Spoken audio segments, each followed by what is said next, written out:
este mensaje es una frase que yo ya no recuerdo en qué tiempo, en qué momento, pero en algún momento la he leído, ella ha llegado a mi vida y la hice mía y quedó grabada en mi mente y en mi corazón.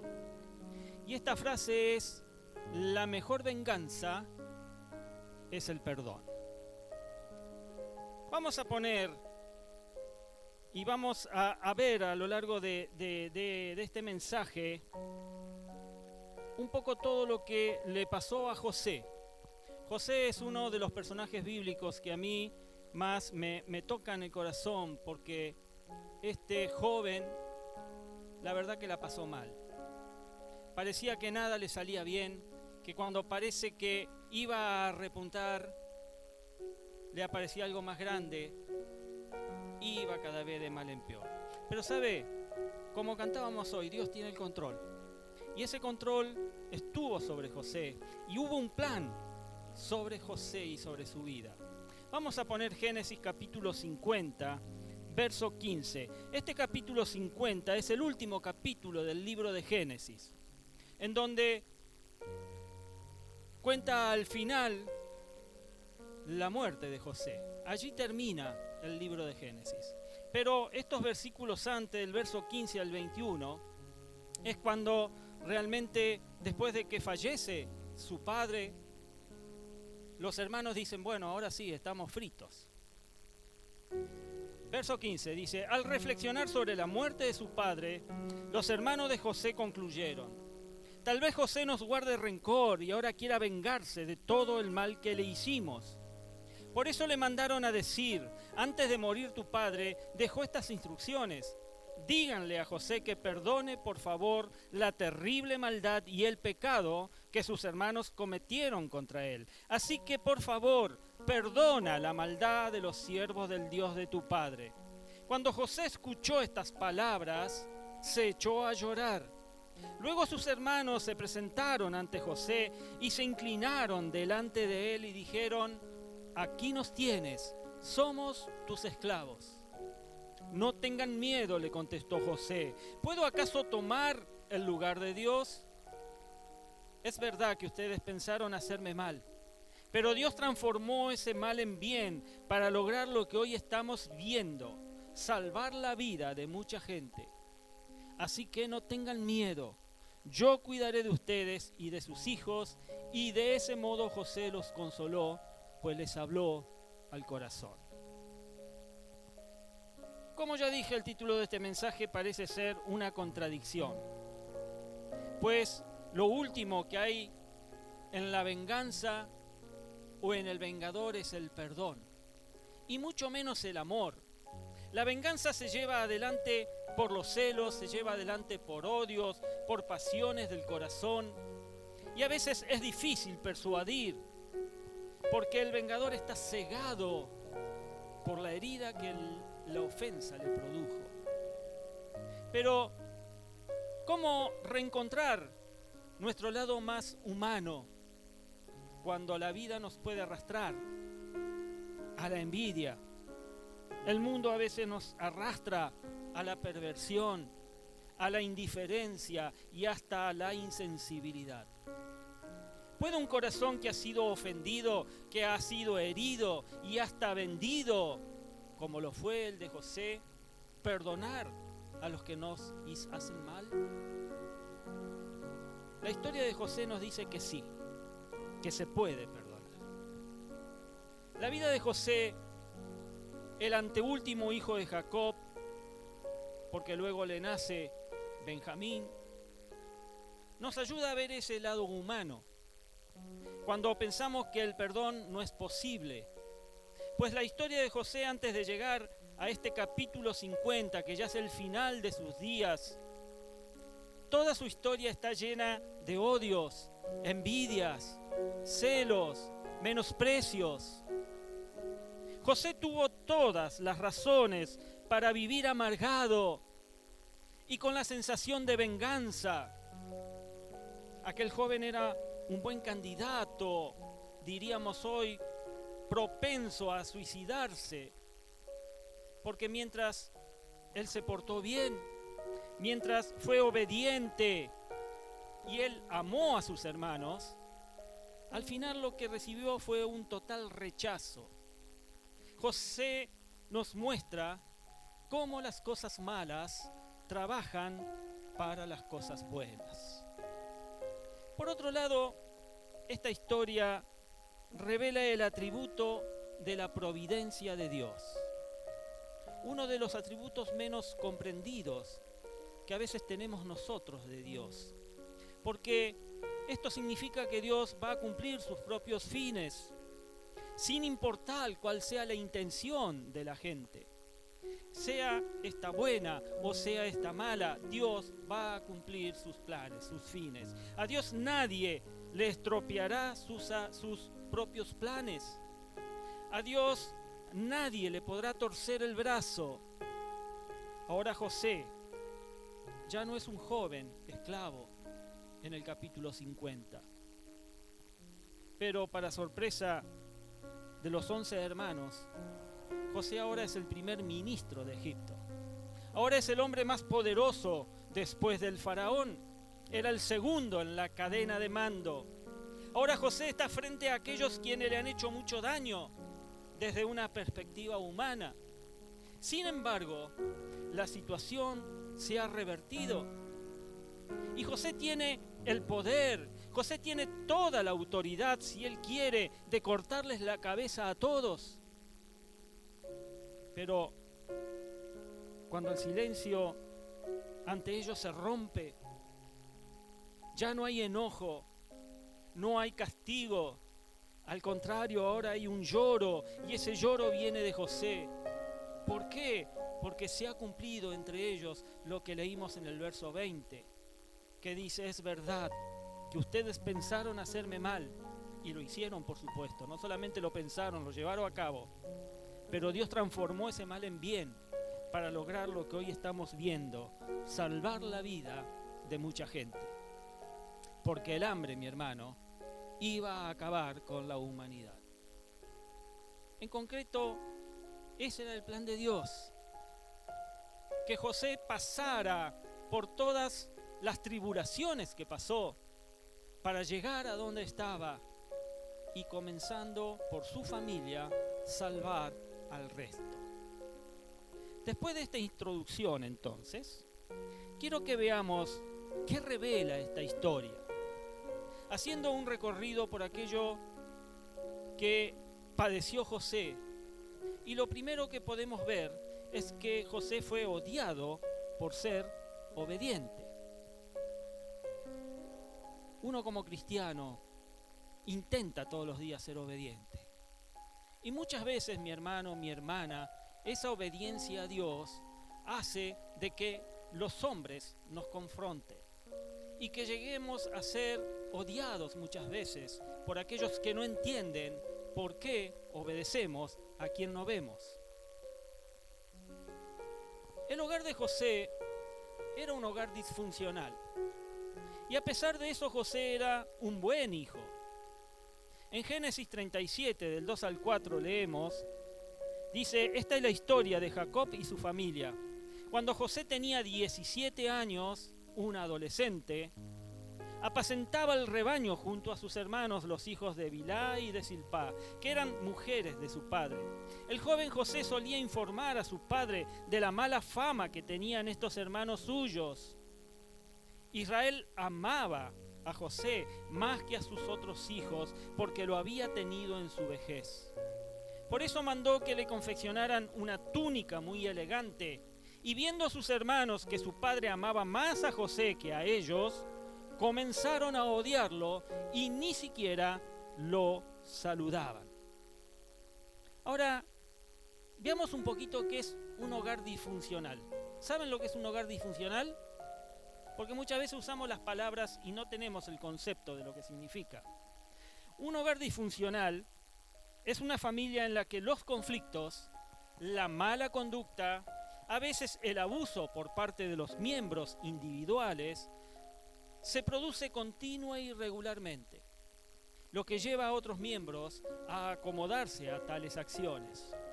Y a veces los niños crecen en tales familias con el entendimiento de que tal disposición es normal. Y a esto estaba expuesto José. La familia era disfuncional, las cosas no se hacían en forma correcta y José se tenía que adaptar y entender de que él era parte de eso, pero a pesar de eso, José era un buen muchacho. No siempre detrás de un hogar disfuncional salen hijos buenos, pero José era un adolescente que no sufrió de ese tiempo de rebeldía que los adolescentes en algún momento les ataca. Al contrario, a José podemos imaginarlo como un muchacho alegre, un muchacho obediente. No iba a regañadientes cuando su padre lo mandaba a hacer alguna tarea. Pero, ¿qué es lo que sucede cuando un hijo como José es obediente, esforzado y muy amado? En su caso, el padre lo honró, otorgándole los derechos de la primogenitura familiar. Aunque no era el primogénito, Jacob lo convirtió en el administrador de la casa bajo su persona y lo eximía del trabajo diario que hacían los demás hermanos. Uno diría, pero qué acomodado era José. ¿A quién no le gustaría, no? Que papá y mamá digan, mira, desde ahora vos no vas a hacer nada. Por supuesto que no pasa. Pero José tenía esa ventaja. Y esto es lo que explica que cuando sus otros hermanos no llegaban, el padre lo envía a buscarlos. Envía a José a buscar a los otros hijos. Y de esta manera todas las puertas aparecen abiertas para José. Hasta que sus hermanos lo aborrecen. Y no pueden hablarle de forma pacífica. Yo me imagino realmente que la presencia de José los irritaba profundamente. Y no le hablaban. Uno diría que le ladraban, que vociferaban contra este muchacho. José había sido obediente a Dios y a su padre, pero eso le va a costar su hogar y le va a costar su herencia. El ser muy bueno no lo eximió de las injusticias de la vida. Como no nos exime a nosotros, iglesia. Vos podés ser muy bueno, vos podés caminar en santidad, tener a Dios en tu corazón, pero eso no nos exime de las injusticias de este mundo. Y esto hace que él adquiera, se haga acreditar un odio gratuito de parte de sus hermanos. Y ese odio hace que un hijo libre sea vendido como esclavo. En Génesis 37, 25, 28, luego se sentaron a comer. En eso, al levantar la vista, divisaron una caravana de ismaelitas que venía de Galaad. Sus camellos estaban cargados de perfumes, bálsamo y mirra que llevaban a Egipto. Entonces Judá propuso a sus hermanos, ¿qué ganamos con matar a nuestro hermano y ocultar su muerte? En vez de eliminarlo, vendámoslo a los ismaelitas. A fin de cuentas es nuestro propio hermano. Sus hermanos estuvieron de acuerdo con él. Así que cuando los mercaderes madianitas se acercaron, sacaron a José de la cisterna y lo vendieron a los ismaelitas por 20 piezas de plata. Y fue así como se llevaron a José a Egipto. Y ahí comienza su calvario. José fue amado por su padre, pero odiado por sus hermanos. La pureza de su carácter y el no ocultar el mal comportamiento de sus hermanos. El mundo podría decir, y se lo tiene merecido por alcahuete. Pero las cosas no son así. Lo hizo ganador de un vil desprecio de sus hermanos. Un día, en obediencia a su padre, José va a ver a sus hermanos. Él servía no solo de espía del comportamiento de ellos, porque se ve que no eran buenos muchachos, ¿sí? Sino que llevaba la provisión también para ministrar sus necesidades cuando estos estaban en el campo trabajando. Y en esa ocasión, lejos del padre protector, al estar solo, eso provocó una excelente oportunidad para que sus hermanos se deshagan de él. Él que estaba denunciando los pecados cometidos por ellos. El verso 18 nos dice que cuando ellos le vieron, antes de que se acercara, tramaron un plan para matarlo. Ya lo tenían premeditadamente planeado. Y aquella visita sirvió para acabar con aquel cuya presencia le era una molestia realmente. Habían dicho que era un soñador con delirios de grandeza. Por lo tanto, había que quitarle tales sueños. Y de esta manera, al atentar contra él, sus hermanos colmaron y dieron comienzo a ese sufrimiento que José vivió. José salió de la casa como un joven libre y no volvió más. Ahora era vendido para convertirse en un vil esclavo. Sin embargo, con todo esto, no vemos a José quejándose por su situación. José no se queja de tal situación. Qué difícil, mi hermano, es no quejarnos a veces de las cosas, ¿no? Hoy decía acá Fabián de que él no se había enojado con el Señor. Aunque las cosas no le salieron en su trabajo, él no se había enojado con el Señor. Y José tampoco realmente se quejó, ni se quejó con su Dios. En segundo lugar, vemos que José fue calumniado a pesar de su integridad. Primero odiado y ahora calumniado. Y en esta historia vemos a un joven puro en medio de delincuentes. Génesis 39, 19 y 20, cuando el amo de José escuchó de labios de su mujer cómo la había tratado el esclavo, se enfureció y mandó que echaran a José en la cárcel donde estaban los presos del rey. José fue vendido a Potifar, uno de los más altos funcionarios egipcios en ese momento. Una vez allí la Biblia dice que ese varón fue bendecido en extremo, su casa había prosperado porque el Señor estaba con José. José administraba todos los bienes que este hombre poseía. Pero eso no duró mucho tiempo, porque la mujer de Potifar, todos conocen la historia, ¿verdad? Queriendo seducirlo, y frente a la decisión de José de no cometer semejante pecado, José fue denunciado y puesto injustamente en la cárcel. Desde ese momento comienza a pagar el precio de su integridad y de su pureza.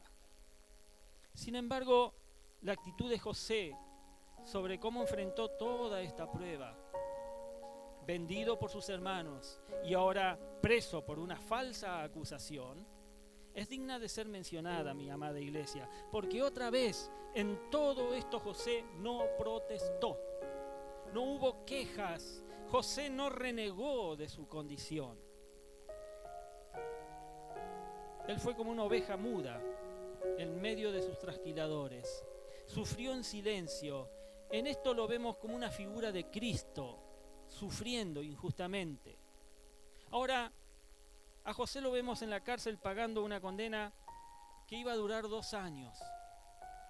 Por una total injusticia, por algo que no había cometido. No fue justo lo que hicieron sus hermanos, claro que no. No fue justo lo que hizo la mujer de Potifar, claro que no. Y tampoco fue justo lo que hizo su amo Potifar. Pero Dios continúa con su propósito. Dios tenía un plan y lo va a continuar. Y José se convierte en un joven preso encargado de la cárcel. Los versos 21 y 23 dicen: el Señor estaba con él y no dejó de mostrarle su amor. Hizo que se ganara la confianza del guardia de la cárcel, el cual puso a José a cargo de todos los prisioneros y de todo lo que allí se hacía. Como el Señor estaba con José y hacía prosperar todo lo que él hacía, el guardia de la cárcel no se preocupaba de nada de lo que dejaba en sus manos. José había llevado una vida intachable, desde su hogar hasta la cárcel. Vivió intachable en la casa de Potifar, con su comportamiento con la mujer de su amo, y ahora, aunque está preso injustamente, su carácter piadoso fue puesto a prueba. Severamente, una vez más, fue puesto a prueba, pero brilló en medio de esa oscuridad. José fue la luz en ese lugar en donde se encontraba. Génesis no habla de las condiciones de la prisión enfrentadas por José. Seguramente no era nada cómoda, seguramente no era nada seca, seguramente no era nada cálida, seguramente no era nada llena de luz, sino oscura, fría, húmeda, sucia. Pero David en el Salmo 105, 18, hablando sobre José, dice que le sujetaron los pies con grilletes, entre hierros aprisionaron su cuello. José no estaba cómodo allí. Pero sabes, mi hermano, a pesar de esto, una vez más José hizo lo correcto. Él debería haber sido honrado por su virtud. Y la esposa de Potifar debió de ser avergonzada por sus intenciones inmorales. Pero las cadenas ya eran muy pesadas sobre José. Pero se hicieron aún más pesadas por la manera tan injusta como se dieron los hechos. Uno diría, ¿y el Señor a dónde está en la vida de José? Sabes, mi hermano, son estos momentos cuando la mente grita ante la injusticia y las malas acciones. ¿Cuántas veces vos te encontrás siendo un buen hijo de Dios, haciendo las cosas o intentándolas hacer de lo mejor posible? La injusticia y las malas acciones gritan a tu mente. Y vos querés que se te salga la cadena y despotricar sobre todo eso. Pero sabes, José se mantuvo fiel. Él no abrió su boca y no salió queja de sus labios. Pero va a haber un incidente más en la vida de José. Y este incidente va a profundizar el abuso. Sin embargo, aunque vive en esa condición de preso, el texto dice que Dios le dio gracia y lo puso como jefe de los presos. Dios lo promociona. Dios lo promociona. Así es como continúa en esta historia la marcha del plan de Dios. En tercer lugar, vemos que José fue olvidado y aún haciendo el bien fue odiado, fue calumniado y ahora es olvidado. Vemos a un José haciendo el bien en la cárcel, pero olvidado. Nadie se acuerda de él. En Génesis capítulo 40, 20, 23 dice: en efecto, 3 días después el faraón celebró su cumpleaños y ofreció una gran fiesta para todos sus funcionarios. En presencia de estos mandó sacar de la cárcel al jefe de los coperos y al jefe de los panaderos. Al jefe de los coperos lo restituyó en su cargo para que una vez más pusiera la copa en manos del faraón. Pero tal como lo había predicho José, el jefe de los panaderos mandó que lo ahorcaran. Sin embargo, el jefe de los coperos no se acordó de José, sino que se olvidó de él por completo. En la cárcel José hizo el bien, revelando los sueños que habían tenido el panadero y el copero del rey.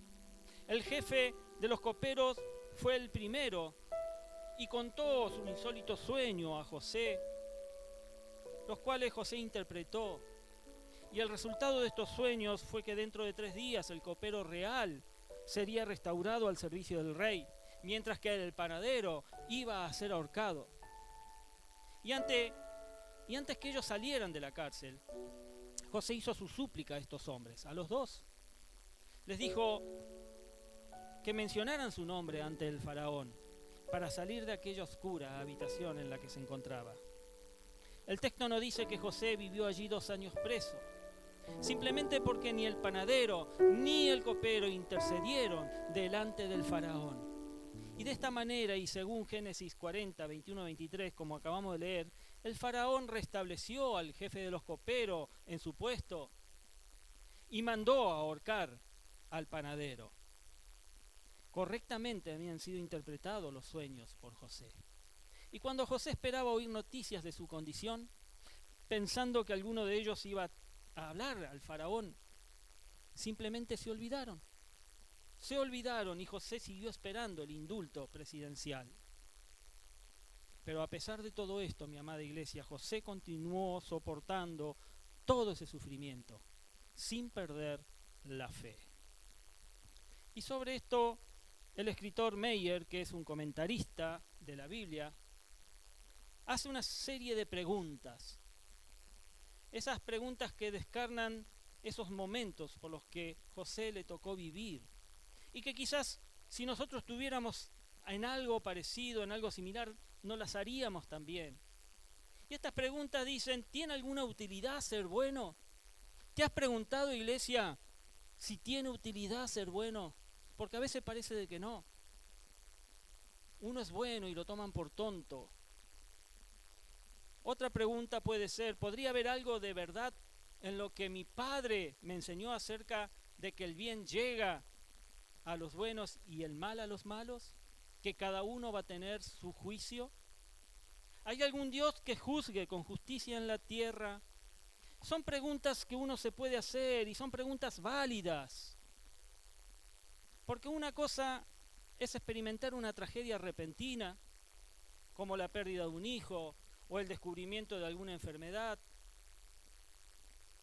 o ser encarcelado por crímenes que nunca cometiste, como lo fue José. Pero otra cosa muy distinta es experimentar la implacable miseria de esa pérdida durante meses o incluso años. José es un ejemplo de sufrir sin perder la fe.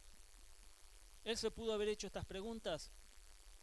Podemos suponer de que sí, pero aún así, él tomó ejemplo y nunca perdió la fe.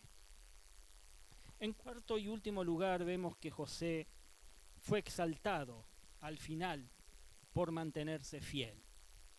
Al fin, una para el lado de la justicia, diría alguien. Podemos decir que al final el soñador vivió su sueño. En Génesis 41, 37 en adelante dice: al faraón y a sus servidores les pareció bueno el plan. Entonces el faraón preguntó a sus servidores: ¿podremos encontrar una persona así en quien repose el Espíritu de Dios? Luego dijo a José: puesto que Dios te ha revelado todo esto, no hay nadie más competente y sabio que tú. Quedarás a cargo de mi palacio y todo mi pueblo cumplirá tus órdenes. Solo respecto al trono yo tendré más autoridad que tú. Así que el faraón dijo a José: mira, yo te pongo a cargo de todo el territorio de Egipto. De inmediato el faraón se quitó el anillo oficial y se lo puso a José. Hizo que lo vistieran con ropas de lino y que le pusieran un collar de oro en el cuello. Después lo invitó a subirse al carro reservado para el segundo en autoridad y ordenó que gritaran: ¡inclínense! Fue así como el faraón puso a José al frente de todo el territorio de Egipto. Entonces el faraón dijo: yo soy el faraón, pero nadie en todo Egipto podrá hacer nada sin tu permiso. José fue bendecido. Primeramente fue vendido por 20 piezas de plata. Pero sus hermanos no sabían que él sería su salvador. Pues aquellos sueños donde veía, que fue una de las causas por las cuales sus hermanos dijeron: bueno, hasta acá llegaste, José, fue cuando él veía en sus sueños 11 manojos de trigo, cada uno representando a uno de sus hermanos, que se inclinaban ante su manojo, o que 11 estrellas se inclinaban ante él. Ese sueño ahora se ve cumplido. José es ahora el señor de las tierras de Egipto. José es el inmediato al faraón, y solo a través de él todo será gobernado y administrado en medio de aquella hambre, de aquella hambruna que invadió la tierra. Dios lo promueve nuevamente. Y ciertamente él pasó por lo más incomprensible. Yo estoy seguro que en la mente de José había cosas que él no entendía por qué sucedían. ¿Por qué me sucede esto? ¿Por qué salgo de Guatemala a Guatepeor, como dice el dicho? Él vivió el más injusto tratamiento de parte de sus hermanos. Pero al final dice lo que leímos allí en el capítulo 50, verso 20: es verdad que ustedes pensaron hacerme mal, pero Dios transformó ese mal en bien para lograr lo que hoy estamos viendo: salvar la vida de mucha gente. Un corazón puro, mi amado, y santo va a pasar por las más impensables pruebas y sufrimientos, porque el enemigo no descansa, pero al final serás recompensado, al final serás promovido por aquel que dirige la vida hasta lograr sus verdaderos propósitos. José se convirtió en el salvador de sus hermanos. Él fue el gran eslabón en el programa divino que Dios ya había trazado para la salvación del mundo por medio de Israel. Génesis 45:4 dice: no obstante José insistió, acérquense. Y cuando ellos se acercaron, él añadió: yo soy José, el hermano de ustedes, a quien vendieron a Egipto. ¿Se imaginan la cara de sus hermanos? Lo que habrá surcado en su corazón y en su mente en ese momento. El momento para revelar su identidad había llegado. Sus emociones ya no daban para más.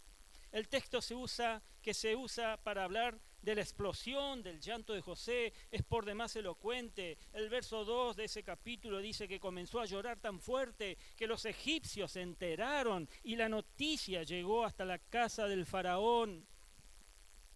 ¡Qué clamor! ¡Qué llanto!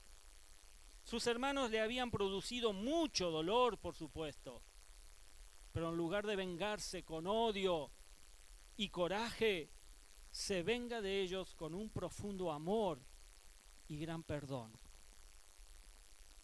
Ahora llora en presencia de ellos. José llorando en presencia de sus hermanos, diciendo en el verso 3, yo soy José, vive todavía mi padre.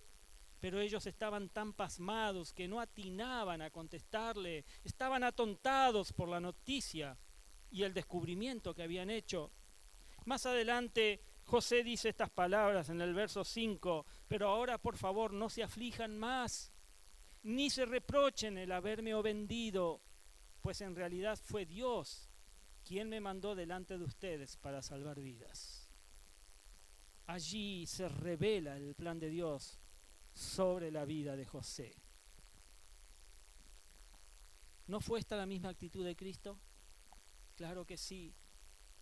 Hicieron con Cristo todo, hasta llevarle a la cruz.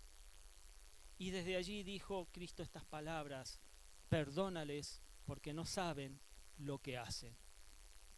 Cuando Dios dirige los hilos de nuestra vida, los hilos de nuestra historia, aún el sufrimiento injusto que a veces tenemos y que pasamos se torna en bendición para nosotros. José fue ejemplo de esto y también fue exaltado porque aplicó la venganza del perdón. Pase a adoración.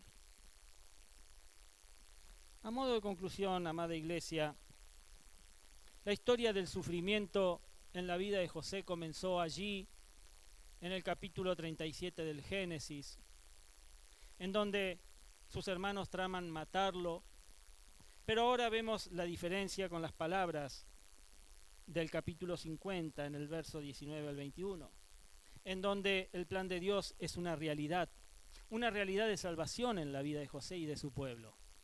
Un José sin raíces de amargura y con un corazón perdonador. No vemos en sus palabras venganza ni odio, sino vemos mucho amor.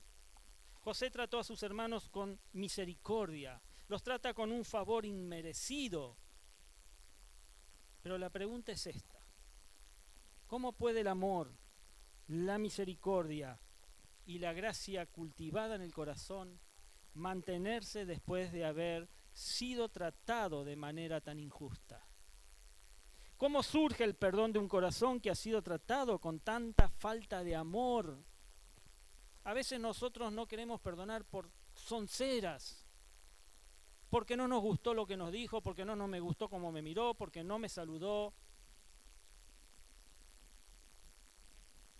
¿Cómo surge el perdón de un corazón que ha sido tratado con tanta falta de amor?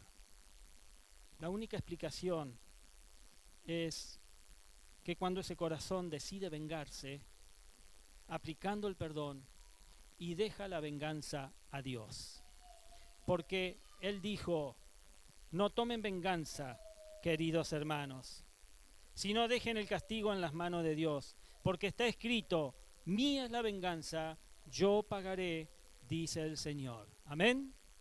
Cuando alguien te haga algo injusto, toma venganza de él.